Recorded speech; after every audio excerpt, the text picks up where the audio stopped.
and welcome back to another F4F launch stream. Today we will be unveiling the latest addition to our Dark Souls SD lineup. Now the last of this lineup we've released is our Great Grey Wolf Sith SD statue, and it was such a cute rendition. I love the art style of Dark Souls, and to see those awesome characters in SD form is always fun. And today we get to introduce Lord's Blade Ciaran SD to the family. In fact, ladies and gentlemen, this is the first time we are making an SD statue in resin, so you know the details are going to be thebomb.com. Anyways, I want to get right to it, so without further ado, here is the standard edition of Lord's Blade Ciaran SD statue. First, let's talk about her pose. She is standing while wielding her two tracers on each of her hands. Her legs are apart as if she is ready to strike. Her head just tilts forwards ever so slightly to emphasize the look of her leaning in to prepare to strike.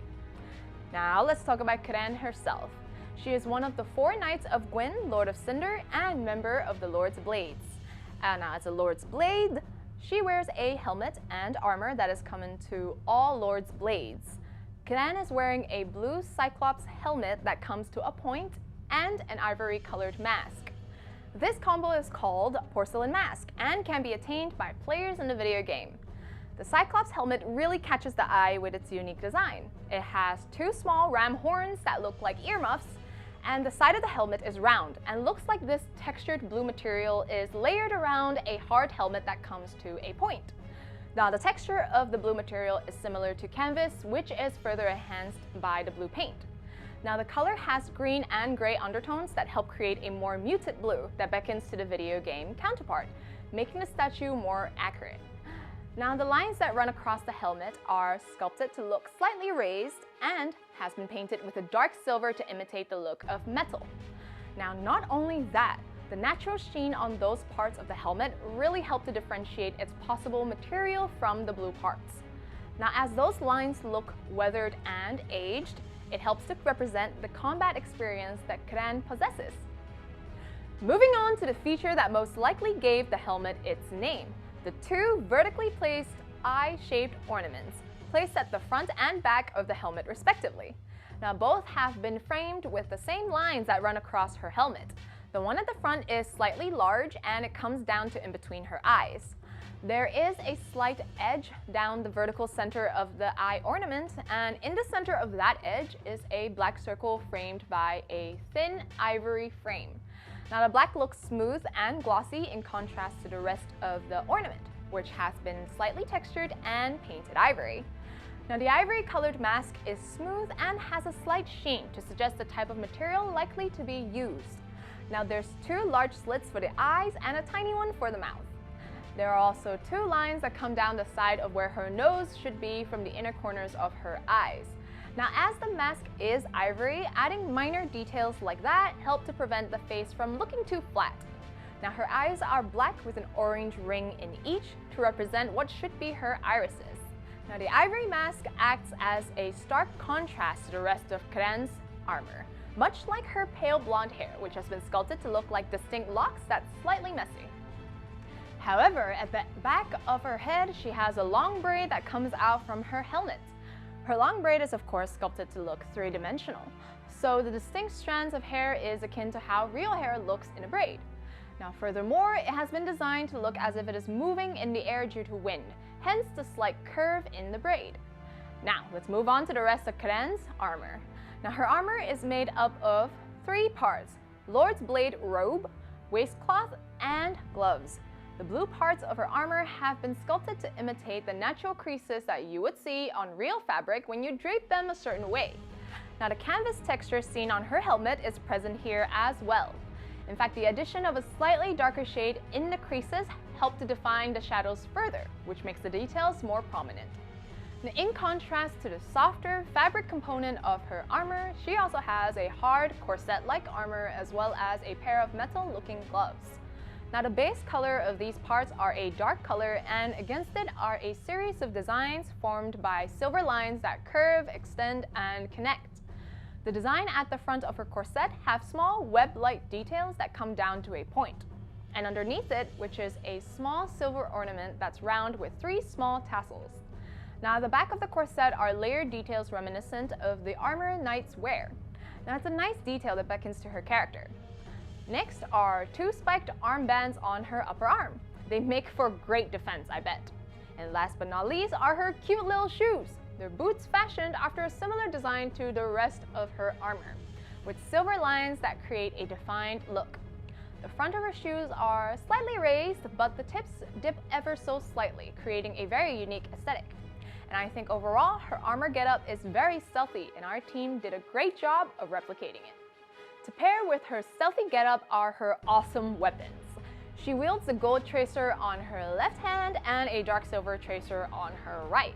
Now in combat, she uses her curved golden tracer in a mesmerizing dance, etching the darkness with streaks of gold to distract the victim, who is then stung by the vicious poison of the silver dagger.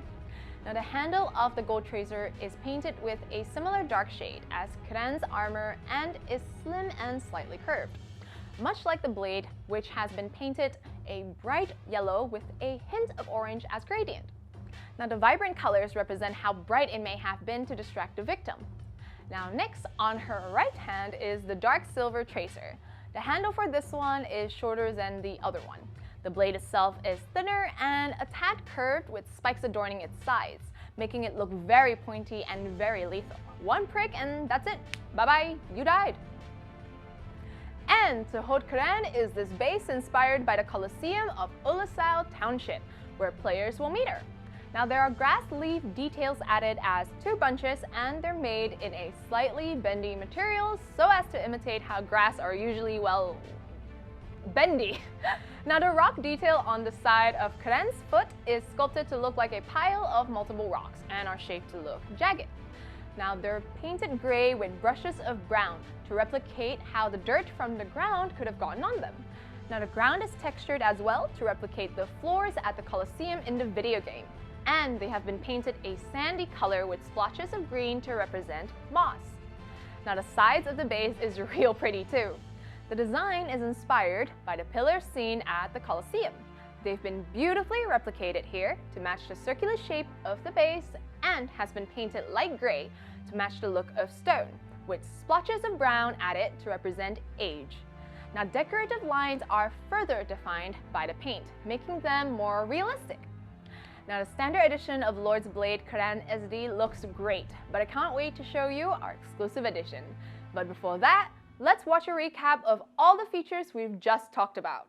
Roll the clip!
We are back!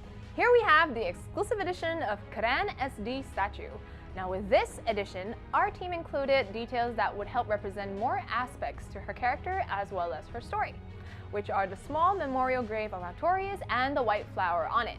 Now as players may know, you meet Ciaran after defeating Knight Artorias, kneeling in front of a small grave meant as a memorial for Artorias. Now the small grave looks especially weathered, but the details at the front of it can still be seen, and the paint job makes the tomb distinct from the other rocks. Pairing that with the sculpt, our team has really brought the tomb from video game to life. Next, let's talk about the white flower, which is left by Ciaran. Now when players meet her, she will ask for the soul of Artorias. Now I know there's lore that suggests she knew Artorias and were more than friends, but whether that's true or not, in a world like Dark Souls where despair is all around and enveloping, witnessing a brief moment like that is quite poetic, don't you think? Now the flower petals are sculpted individually, so the overall look would be more realistic. Now the stark white flower against the darkened grave beckons that to that poetic thingy that I just said. Yeah. Well, anyways, I really enjoyed the exclusive edition as I think it highlights a certain perspective as well as tells a story. Now let's take a look at those features now, and then we can see how she looks next to her boo. I mean her pal, her comrade, her friend, partner, knight in shining armor. So many.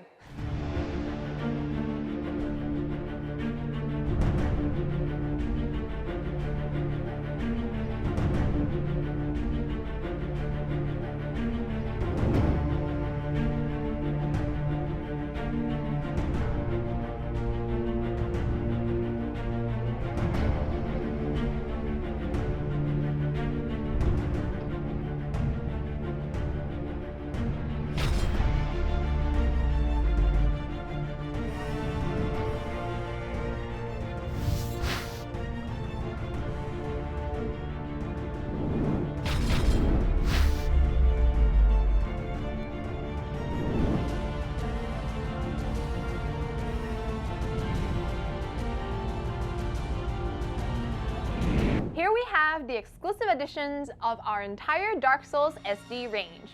We've got Dragon Slayer Ornstein SD, Solaire of Astora SD, Great Grey Wolf Sif SD, and his companion Artorias the Abyss Walker SD, and of course our newly unveiled Lord's Blade Ciaran SD. Gosh, I love the style of Dark Souls, and seeing them in the cute SD form is always such a visual shock. Now for those of you who own any or all of these, you can now know how they look side by side. Now with that, let's go on to pricing! This is the price for the standard edition, which will be available for pre-order at your local retailer. This is the price for the exclusive edition, which is available for pre-order only on our website, first4figures.com. It comes with the small memorial grave of Artorias and the white flower Ciaran placed.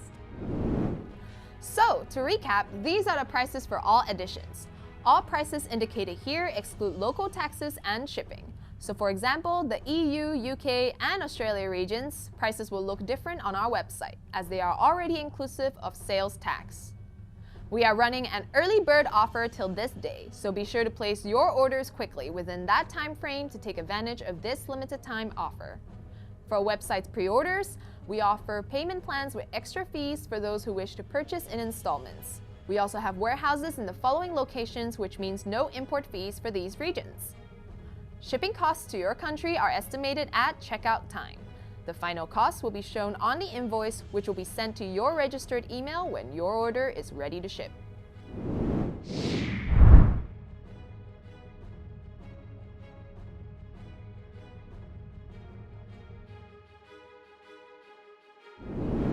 Thank you for joining us for our Dark Souls Lord's Blade Ciaran SD statue launch stream. Check us out on our website, first4figures.com, for more details, and follow us on our social media channels so you don't miss out on future F4F news and teasers. We also have an amazing community on Facebook called the First 4 Figures Official Collectors Club, where we chat with our members, run polls, post behind-the-scenes content, giveaways, and much more. So don't forget to check us out. Lastly, pre-orders are now open. Links are in the description. And that's a wrap. Thank you for joining us today. F4F is love, F4F is life, and we shall see you in the next one. Bye!